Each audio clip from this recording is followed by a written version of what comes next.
but he also brings his anger towards God as the anger of the situation in God's presence. He says, I hate those who cling to worthless idols. He actually shows his anguish and his anger, and he's not happy with the situation that he's in, but he brings it all to God and he talks it all out with God. He pours every thought and every pain and gives it to God inside that space that he's found. But he doesn't remain in self-analysis. He doesn't remain in his self-analysis. He also remembers who God is. He turns away from his own internal thought processes and he turns those to God, and he focuses on God's unfailing love and all the abundant good things that God has stored up. So in verse 14 he says, but I trust you, Lord, I say, you are my God, my times are in your hands. He acknowledges that the pain that he's going through now and the trauma he's going through, even this time, is in God's hands. He says, save me with your unfailing love. How abundant are the good things that you have stored up for those who fear you, and you bestow in the sight of all of those who take refuge. So he doesn't stay in the pain of what he's experiencing. It doesn't mean the pain has gone away, because David, in many places in Psalms, he refers to God as his tower and his refuge.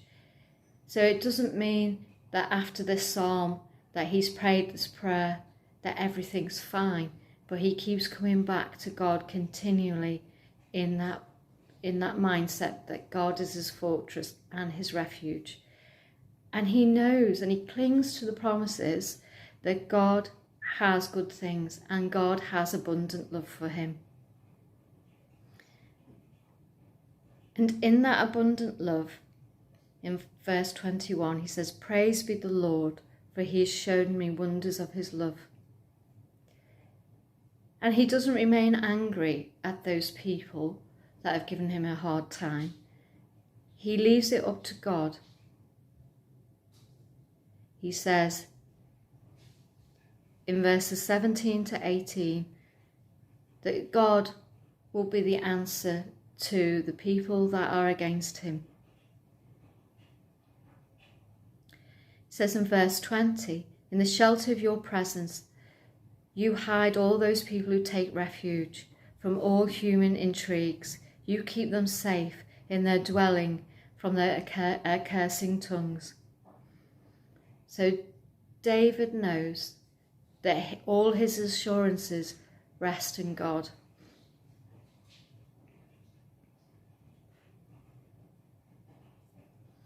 So if you are facing an issue or a problem that you feel overwhelmed with, or perhaps you are angry with circumstances that haven't seemed right, rest them within the walls of your relationship with God. Because to David, these aren't just words. This is all about a relationship that he has built up with God. He sees that love of God, that relationship with God, that God wants to protect him. And David is allowing God to protect him. But he doesn't want to keep that joy and that protection to himself.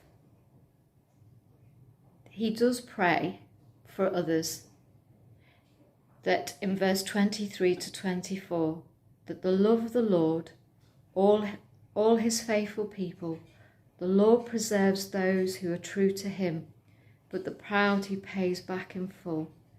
Be strong, take heart, all you who hope in the Lord. So he's not keeping this self-preservation that he has found in God, this relationship that he has found in God tightly to himself. He wants all faithful people to understand that God can be your tower, your rock, your refuge. You can be honest with God. You can be angry with God. You can tell God all your pains and your afflictions. You can complain if you want to. But in doing so, realize that God is bigger than the complainers, bigger than your problem. And God's love is more mighty than the problem that you have.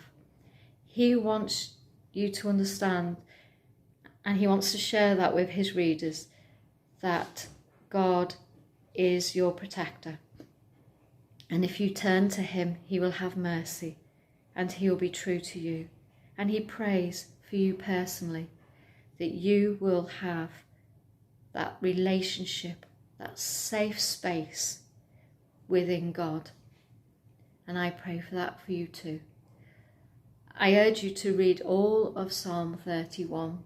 I've just taken out a little bit of highlights so that we can all understand how David felt, what David did with his feelings, how broken he was, that he gave his broken spirit to God for God to deliver him from his emotional, his physical, and his poor mental health, and his reputational damage that he was experiencing at the time.